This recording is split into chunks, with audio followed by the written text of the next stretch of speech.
నేను గత 2 రోజుల నుంచి ఒకరోజు తప్పించి ఒకరోజు నేను స్ప్రింగ్ బేకరీలో బోధనలో గలదు స్ప్రింగ్ బేకరీ నేను హరీస్ తిన్నాను.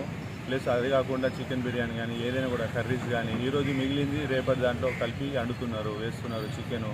ఒకసారి నేను నిజామాబాద్ కలెక్టరేట్లో కూడా నేను ఫుడ్ ఇన్స్పెక్టర్కి అప్లై చేశాను, ఒకసారి తనిఖీ చేయండి. ఆ వారు కూడా ఇప్పటివరకు ఎటువంటి చర్య తీసుకోలేరు. ఎన్నోసార్లు ఫోన్ ద్వారా నేను కంప్లైంట్ చేశాను. అది కాకుండా హరీస్ నేను తిన్నప్పటి నుంచి నాకు మోషన్స్ పెట్టినాయి. 2 రోజులకు ఒకసారి తిన్నా కూడా ఎప్పుడు తిన్నా కూడా కడుపు నొప్పి రావడము, మోషన్స్ పెట్టడము, అన్హెల్తీగా ఉండడం చేస్తున్నారు. దీనిపై చర్య తీసుకోగలరని మనది.